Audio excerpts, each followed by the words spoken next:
नमस्कार दोस्तों, हमारे YouTube चैनल में आपका एक बार फिर से स्वागत है। आज का प्रसंग बहुत ही ज्ञानवर्धक और मोटिवेशनल प्रसंग है, तो इसको अंत तक सुनिएगा। गौतम बुद्ध ने बताया कि इन 3 लोगों से कभी कर्जा नहीं लेना चाहिए। अगर हमने इन 3 लोगों से कर्जा लिया है, तो हमें गधे का जन्म लेना पड़ता है। तो इस बात को गौतम बुद्ध ने इस कहानी के माध्यम से समझाया है। तो चलिए हम सुनते हैं इस कहानी को। प्राचीन समय की बात है। एक सुंदरम नाम का शहर था। उस सुंदरपुर नामक शहर में एक सुंदर नाम का सेठ रहा करता था। सुंदर सेठ बहुत बड़े पैसे वाला था। सेठ चारों दिशाओं में प्रसिद्ध था। उसके पास धन दौलत की कोई कमी नहीं थी। सेठ के घर में किसी बात की कोई कमी नहीं थी। सेठ के पास इतना धन था कि सेठ लोगों को धन देता था। उसने एक नियम बना रखा था कि कोई भी व्यक्ति उससे कर्जा ले जा सकता है, और सेठ कर्जा भी 2 तरह का देता था। एक तो इसी जन्म में लौटाने के लिए और दूसरा अगले जन्म में लौटाने के लिए। चाहे कितना भी पैसा सेठ से उधार ले जा सकता था। सेठ कभी पैसा देने से इनकार नहीं करता है। और आप तो जानते हैं कि इस दुनिया में कैसे कैसे लोग रहते हैं। अगर किसी को यह पता लग जाए कि यह आदमी अगले जन्म के लिए कर्जा दे रहा है, तो फिर उसके पास पैसा लेने वालों की भीड़ लगी रहेगी और बेईमान लोग पैसा लेने में कमी नहीं करेंगे। सेठ के द्वार पर हर रोज पैसे लेने वालों की लाइन लगी रहती थी। लोगों को लगता था कि सेठ के पास बहुत पैसा है और सेठ बिल्कुल मूर्ख आदमी है, तभी तो वह सबको पैसा दे रहा है। सेठ अपने धन को अगले जन्म कहकर लुटा रहा है। कोई ईमानदार स्वभाव का होता तो वह इसी जन्म में लौटाने की बात कहकर सेठ से पैसे उधार ले जाता, और जो बेईमान और बेकार लोग होते हैं वह अगले जन्म ही कहकर सेठ से पैसे उधार लेते थे। उनको लगता था कि सेठ तो महामूर्ख है। लोग इस जन्म में तो पैसे नहीं लौटाते हैं, और अगले जन्म कौन देखा हुआ है। अगले जन्म में भला कौन इसे देने आएगा।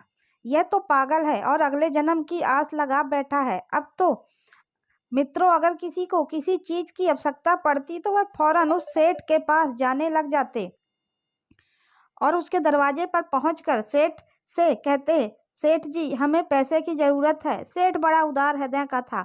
उसने 2-4 मुनीम अपने पास इसी काम के लिए बैठा रखा था। जो कोई भी पैसे लेने आए उसे पैसे दे दिया करता था।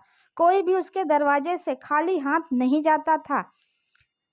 कर्ज लेने वालों की मांग के अनुसार उसे पैसे दे देते थे। कर्ज लेने वाले से सेठ एक ही बात पूछता था कि यह पैसा इसी जन्म में लौटाओगे या अगले जन्म में। ज्यादातर लोग उसे अगले जन्म कहकर पैसे ले जाते थे। मुनीम पैसे लेने वाले का नाम पता सब अपने रजिस्टर में चढ़ा लेते थे। अब ऐसे मौके का फायदा भला कौन नहीं उठाएगा। लोग अपना नाम पता खुशी खुशी सेठ के रजिस्टर में लिखवा दिया करते थे और उससे मुंह मांगा पैसा ले जाते थे। सेठ को इससे कोई फर्क नहीं पड़ता था कि उन्हें कौन पैसे लौटाने आएगा और कौन नहीं। इसी तरह सेठ का काम चलता रहा। अब देखिए, किसी गांव में 2 व्यक्ति रहते थे। दोनों व्यक्ति कोई काम धाम तो करते नहीं थे। उनका काम था जुआ और सट्टा खेलना, चोरी चकारी करना और बेईमानी करना, लोगों को लूटना। वे दोनों इतने दुष्ट प्रवृत्ति के थे कि काम करने नहीं जाते थे। बरसों सालों से उन्होंने कभी कोई काम नहीं किया था। वह हमेशा चोरी डकैती करने में लगे रहते थे। एक दिन उन्होंने कुछ लोगों के मुंह से सुना कि अरे भाई, तुम कहाँ इन गरीब लोगों का धन लूट रहे हो। तुम जाओ, वह सुंदर सेठ के पास क्यों नहीं चले जाते हो। लोगों को वह मुंह मांगा पैसा उधार देता है। अगर तुम्हें पैसा लौटाना है तो इसी जन्म कहकर आ जाना, और नहीं लौटाना है तो अगले जन्म लौटाएंगे यह कहकर चले आना।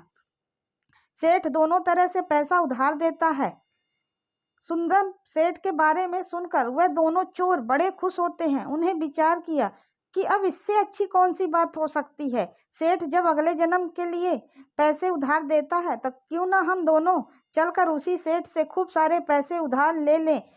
चलो चलते हैं। कम से कम 40-50 लाख या 60-70 लाख, जितना भी जरूरत होगा उधार ले लेंगे, ताकि हमारे 10 साल बड़े आराम से निकल जाएं। इस प्रकार दोनों दोस्त विचार करते रहे और विचार करने के बाद दोनों सुंदरम सेठ के घर को चल पड़े। घर वाले उनकी कोई चिंता फिक्र नहीं करते थे, क्योंकि वे दोनों शुरू से ही आवारा किस्म के थे। पहले पैदल का जमाना था। चलते चलते दोनों सुंदरमपुर गांव आ पहुंचे और सुंदरमपुर आकर के सेठ के पास पहुंच जाते हैं। उसके बाद सेठ से कहने लगे, अरे सेठ जी, तुम्हारा तो हमने बड़ा नाम सुना है, तुम्हारी चर्चाएं चारों दिशाओं में हैं। तुम तो बहुत पैसे वाले हो और हमने सुना है तुम गरीबों को पैसा भी देते हो, सबकी मदद करते हो। और हम बड़े गरीब हैं, भूखे हैं, बच्चे भूखे मर रहे हैं, हमारे पास कोई व्यापार नहीं है, हमारे पास कोई काम नहीं है, बीवी बच्चों का हम कुछ नहीं कर पा रहे हैं, हमें पैसों की बड़ी आवश्यकता है। अगर हमें पैसे मिल जाते हम भी कोई व्यापार कर लेते। क्या आप हमें पैसे उधार दे सकते हैं? सेठ कहने लगा, हाँ हाँ, बिल्कुल दे सकते हैं, जितना चाहो उतने रुपए ले जा सकते हो, तुम घबराओ मत। कितने रुपए चाहिए? अब सेठ की बात सुनकर वे दोनों चोरों के चेहरे में चमक आ जाती है। वे दोनों चोर कहने लगे, देखो सेठ जी, हमें इस जन्म के लिए तो पैसे नहीं चाहिए, हम तो अगले जन्म में आपके पैसे लौटा देंगे।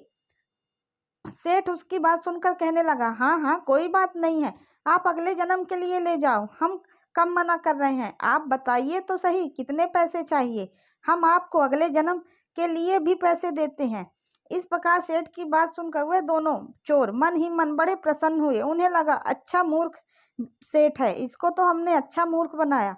और दोनों आपस में विचार करने के बाद कहने लगे, सेठ जी, ज्यादा नहीं, बस 60 लाख रुपए हम दोनों को दे दीजिए ताकि हमारे बच्चों का पालन पोषण हो सके।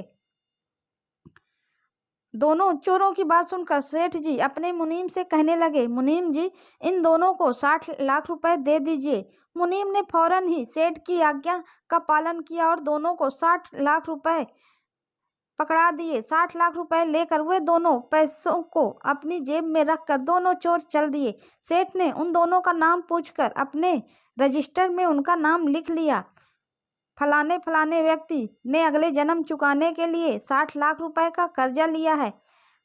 पैसे लेकर दोनों बड़े खुश होते हैं और विचार करते हैं, भैया अगले जन्म किसने देखा है, इस जन्म का तो पता नहीं। यह मूर्ख सेठ अगले जन्म की बात कर रहा है, यह अगले जन्म हमें कहाँ मिलने वाला है, बड़ा मूर्ख था, हमें पैसा दे दिया, अब इन पैसों से अगले जन्म तो नहीं, हमें नहीं पता है, पर इस जन्म तो हमारा बहुत आनंद से कट जाएगा, हमें जीवन भर अब चोरी करने की और जुआ खेलने की जरूरत नहीं पड़ेगी। ऐसा दोनों मन में विचार करके खुश होते हुए चले जा रहे थे। अब आगे क्या होता है? वह दोनों पैदल पैदल चले जा रहे थे। चलते चलते उन्हें रास्ते में रात हो जाती है। फिर उन्हें एक गांव दिखाई देता है। वह दोनों सोचने लगे कि चलो इसी गांव में आज की रात गुजारेंगे। जब वे गांव में पहुंचे तो गांव में उन्होंने रुकने की कोशिश की, परंतु वहां किसी ने उन्हें रुकने के लिए नहीं कहा, क्योंकि वे दोनों देखने से ऐसे थे कि कोई उन दोनों को देखकर ही कह सकता था कि यह दोनों बदमाश चोर हैं। यह भी डर सता रहा था कि उनके पास इतने सारे रुपये हैं, कोई उनको उनका रुपया न छीन ले। फिर काफी सोच विचार के बाद उन्होंने वहां रुकने का फैसला किया। गांव से बाहर एक तेली का घर पड़ता था। उस तेली के घर के दरवाजे पर जाकर वह कहने लगे, भैया हम तुम्हारे यहाँ रुकना चाहते हैं, आज की रात कट जाएगी तो सुबह हम यहाँ से चले जाएंगे।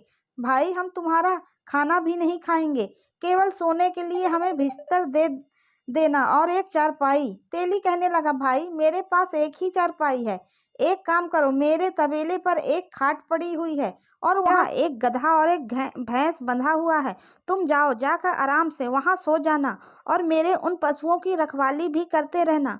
वह दोनों उस तेली के तबले में रुकने के लिए चले जाते हैं। जब दोनों मित्र उस तबले में रुक जाते हैं तो तेली तो अपने घर चला जाता है, लेकिन यह दोनों को आज नींद नहीं आ रही थी। उनके पास इतना पैसा था कि उनको डर लग रहा था कि कहीं कोई हमसे पैसा छीन न ले जाए, इसलिए वे दोनों जागते हुए आपस में बातें कर रहे थे। इस प्रकार 12 बज गए। उधर तबले में एक भैंसा और एक गधा बंधा हुआ था। तो वह भैंसा कहता है, अरे भाई गधे, तुम सो जाओ या जाग रहे हो मुझे पता नहीं है, देखो मेरी बात ध्यान से सुनो। तब गधा कहता है, हाँ बोलो क्या बात है। तब वह भैंसा कहता है, मेरा और तुम्हारा बस आज रात तक का ही साथ था, कल सुबह मैं तुम्हें छोड़कर चला जाऊंगा। भैंसा की बात सुनकर गधा बोला, क्या कह रहे हो, तुम हमें छोड़कर क्यों चले जाओगे। तब वह भैंसा कहता है, देखो भैया, मैंने पहले इस तेली से कर्जा लिया था और इस कर्जे को मैं चुका नहीं पाया तो देखो मुझे तेली के यहाँ भैंसा बनकर रहना पड़ा। आज मेरी कोड़े मार कर इसने यह हालत बना दी है। मुझसे एक एक पैसे की वसूली ब्याज सहित की है। मैंने इससे इतना कर्ज लिया था, उसका 1000 गुना पैसा इसने मुझसे वसूल किया और अब मेरा जो कर्ज था वह बिल्कुल चुक गया है।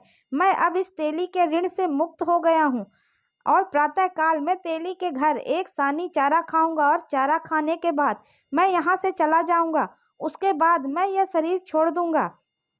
गधा बोला, भैया हमारा साथ बस इतना ही लिखा था। इस तरह दोनों बातें कर रहे थे। तब गधा कहता है, तो तुम्हारा तो ठीक है भैया, तुम तो मुक्त हो गए। वैसे चलूंगा तो मैं भी, यदि 2-4 घंटे और रुक जाते तो मैं भी इस तेली के कर्ज से मुक्त हो जाऊंगा।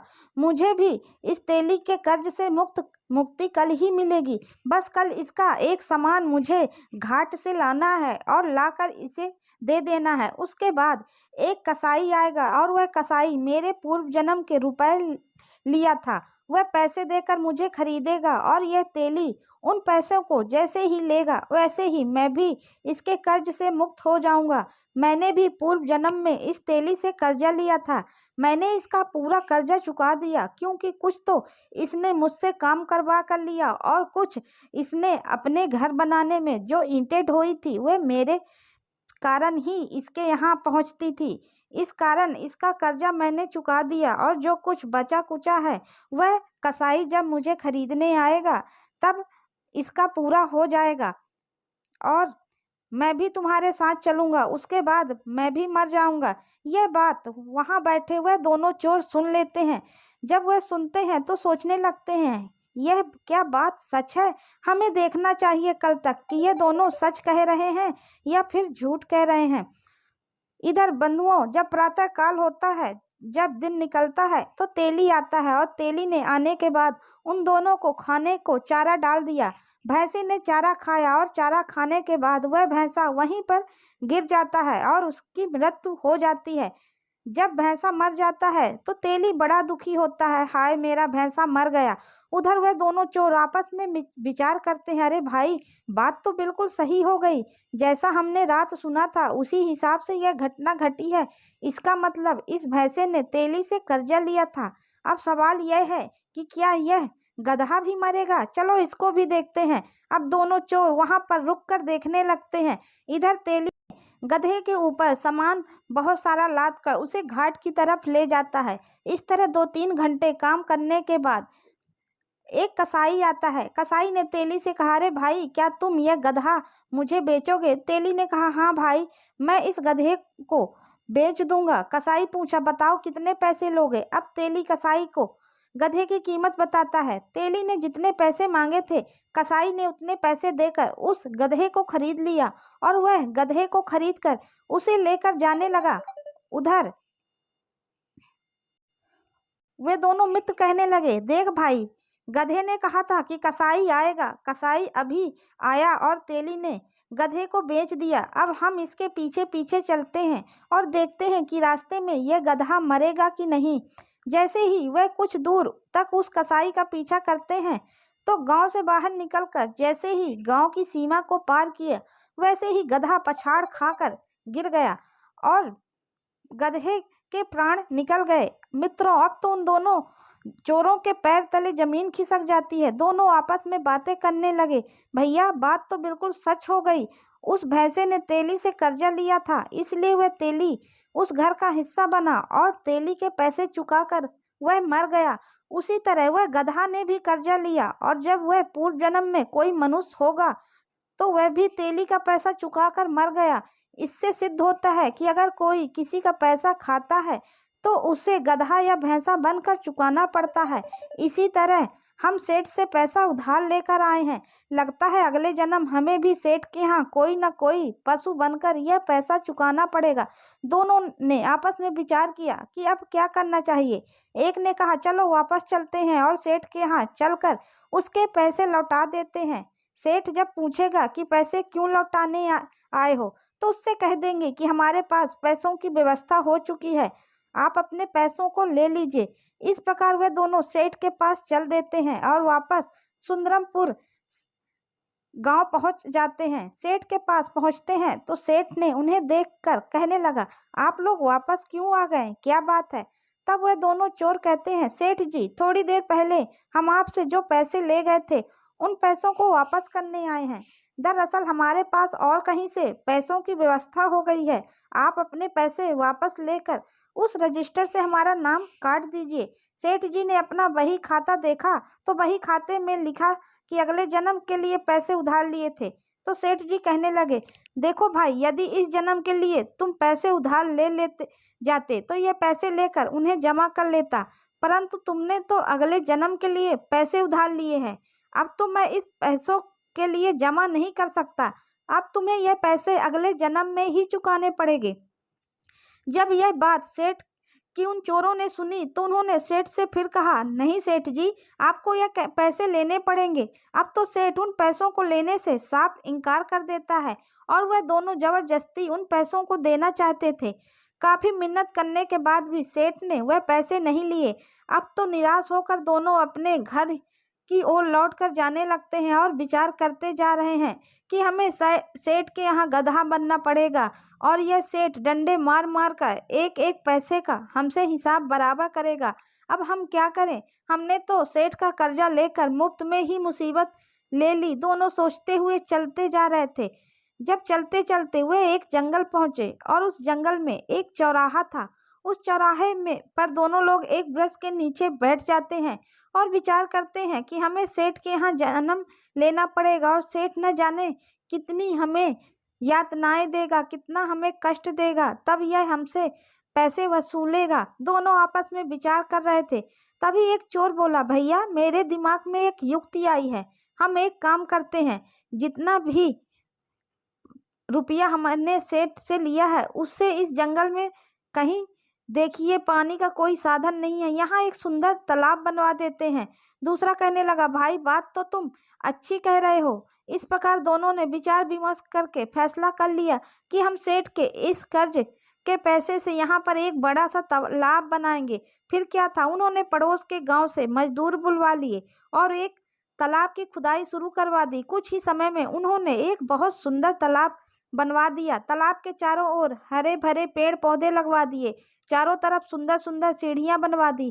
तालाब नीचे से पक्का करवा दिया और चारों ओर से उसे सपाट रखा। उस तालाब के पास एक अपने लिए रहने के लिए कोठरी बनवा ली, अर्थात वहां एक कमरे का निर्माण कराया। अब क्या था, वह दोनों उसी तालाब के किनारे उसी कमरे में रहने लगे।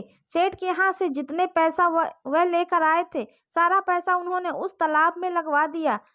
अब कुछ दिन के बाद जब वर्षा ऋतु आती है तो वहां पर भी होती है कि बरसात का पानी चारों तरफ से आता है और वह तालाब पानी से लबालब भर जाता है। कुछ समय बाद तालाब में जो गंदगी आई थी, वर्षा ऋतु के पानी के साथ वह गंदगी धीरे धीरे बैठ जाती है और तालाब में बिल्कुल स्वच्छ पानी हो जाता है। उस तालाब का पता इधर उधर के गांव के लोगों को पड़ा तो वह लोग अपने पशुओं को उसमें पानी पिलाने के लिए लाने लगे। परंतु वह दोनों चोर जिन्होंने तालाब बनवाया था, एक लाठी लेकर उस तालाब की सुरक्षा करने लगे और जो कोई भी पानी पिलाने आता उसे दूर से ही भगा देते कि भाई साहब, इस तालाब में पानी पीना और पिलाना सख्त मना है, यह हमारे सेठ जी का आदेश है। उन्होंने तालाब के किनारे एक बड़ा बोर्ड लगा रखा था और उस बोर्ड पर तालाब के मालिक के रूप में उसी सुंदर सेठ का नाम लिखा दिया था। वह उसी सेठ के पैसों से ही तालाब बनवाया था। अब तो इसकी सूचना आसपास के गांव में फैल जाती है कि इतना सुंदर तालाब सेठ ने जंगल में बनवाया और उसमें बहुत सुंदर पानी है, परंतु उस पर दो पहरेदार रहते हैं। वह दोनों पानी नहीं पीने देते। जो भी व्यक्ति आता है, जो भी पशु आते हैं, उन्हें पानी पीने से पहले ही भगा देते हैं। गांव वालों ने मन में विचार किया कि ऐसा करते हैं, इनके पास 10 से 20 व्यक्ति मिलकर चलते हैं। वे हमें पानी क्यों नहीं पीने दे रहे हैं? हमारे पशु अगर इसमें पानी पी लेंगे तो उनका क्या बिगड़ जाएगा? अगर किसी को पानी नहीं पीने देना था तो फिर इतना बड़ा तालाब बनवाने की क्या जरूरत थी? अब 10 से 20 आदमी अड़ोस पड़ोस के गांव से मिलकर उन दोनों के पास आते हैं और कहने लगे, भाइयों, एक बात बताओ, तुम इतना सुंदर तालाब बनवाया और अपने इतने पैसे और लगाया और फिर आप इसमें पानी क्यों नहीं पीने देते हो?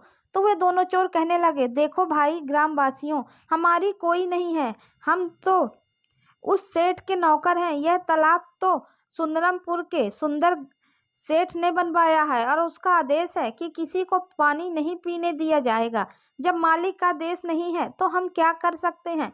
कुछ गांव के लोग कहने लगे, गलत बात है। कुछ लोग उस सेठ से नफरत करने लगे, उस सेठ को बुरी बुरी बातें कहने लगे।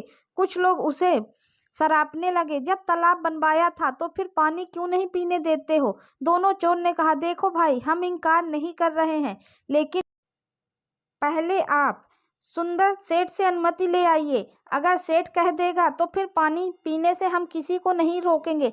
कुछ भैया, बात तो ठीक है, नौकरों की क्या गलती है? जैसा मालिक हुक्म करेगा वैसा ही तो बेचारे नौकर करेंगे। अब वह 10-20 लोग मिलकर सुंदरमपुर गांव पहुंचे। वह सुंदर सेठ के पास चल देते हैं और जब वह सारे लोग उस सेठ के पास पहुंचते हैं तो एक साथ इतने सारे लोगों की भीड़ देखकर सेठ आश्चर्यचकित रह जाता है। सेठ सोचने लगता है कि हमने तो कोई गलती नहीं की है, कहीं यह लोग मिलकर हमें मारने तो नहीं आए हैं। अब तो मित्रों, सेठ के डर के मारे उसके पैरों तले जमीन खिसकने लगी। सबके सेठ दूर दूर से ही राम राम करने लगा और हालचाल पूछने लगा।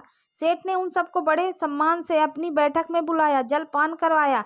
उसके बाद में उनके आने का कारण पूछा। अब तो सारे गांव वाले वैसे भी क्रोध में ही थे। वह सब कहने लगे, अरे सेठ, तू कितना कमीना है, इतना सुंदर तालाब बनाया है। जब उस तालाब में किसी को पानी नहीं पीने देना था तो वह तालाब बनवाने का क्या फायदा हुआ? तालाब का नाम सुनकर सेठ चौंक जाता है। कहने लगा, भाइयों, आप किस तालाब की बात कर रहे हो? मैंने तो कोई तालाब नहीं बनवाया है, आप लोग गलत कह रहे हैं। गांव वाले बोले, नहीं सेठ, हम लोग इतने पागल नहीं हैं। हो सकता है हम अपनी आंखों देख कर आ रहे हैं। तालाब के किनारे बोर्ड लगा है और उस बोर्ड पर मालिक के रूप में तुम्हारा ही नाम लिखा है। वहां पर तुम्हारे नाम के दो पहले बैठे रहते हैं। वही दोनों ने किसी को न पानी पीने देने से मना किया है और कहते हैं सेठ ने मना किया है। सेठ का तालाब बनवाया हुआ है और जो तालाब मैंने बनवाया है उन पर लोग पहले से ही पानी पीते आए हैं। मैंने किसी तालाब पर पानी पीने की मनाही नहीं की है। गांव वाले कहने लगे, सेठ जी, वह तालाब आपका ही है और आप हम लोगों को पानी से वंचित करके पाप के भागीदार बन रहे हैं। गांव वालों की बात सुनकर सेठ बड़ा हैरान हो गया। वो कहने लगा, चलो भाई, मैं स्वयं चलकर देखता हूँ कि मेरा कौन सा तालाब है। अब तो सेठ भी स्वयं उन गांव वालों के साथ चल देता है और उस तालाब पर पहुंच जाते हैं। सेठ ने जब उस तालाब को दूर से देखा तो वास्तव में तालाब बड़ा ही सुंदर बना हुआ था। बहुत बड़ा तालाब था। चारों ओर पक्की दीवारें थी, बड़ी बड़ी सीढ़ियां थी, सुंदर सुंदर पेड़ वृक्ष लगे हुए थे। पशुओं के लिए चढ़ने उतरने के लिए भी खूब अच्छी व्यवस्था की थी। सेठ ने देखा कि लोग लेकर उसका रखवाली कर रहे हैं। फिर से वह वहां गया। उसने बोर्ड देखा जिस पर उनका ही नाम लिखा हुआ था। किस तालाब के निर्माणकर्ता सुंदरमपुर के सेठ सुंदर का है। यह पढ़कर सेठ ने उन दोनों को अपने पास बुलाया और कहने लगे, भाई, आप इस तालाब से लोगों को पानी क्यों नहीं पीने देते हो?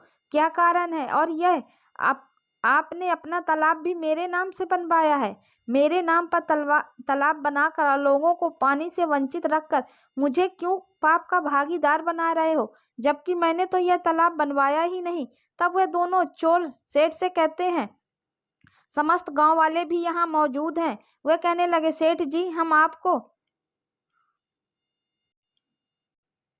60 लाख रुपए अगले जन्म कहकर उधार लेकर आए थे, परंतु वह रुपए हम घर लेकर नहीं पहुंचे। उससे पहले ही हमारी व्यवस्था हो गई और हम उन पैसों को आपको वापस देना चाहते थे, लेकिन आपने तो यह कहते हुए मना कर दिया कि अगले जन्म के पैसे को वापस नहीं लेते हैं, तो वह अगले जन्म ही देने पड़ेंगे।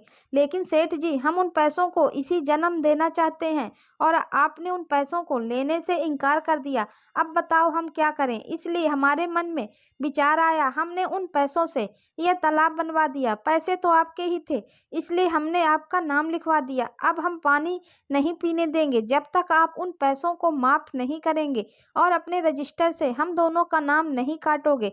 तब तक सारे लोग आपको को ही दोष देंगे। हजारों लोगों की बद्दुआ आपको मिलेगी, क्योंकि पैसे आपके थे। यदि आप हमारे उन पैसों को जमा कर लेते तो हमें कोई हर्ज नहीं था।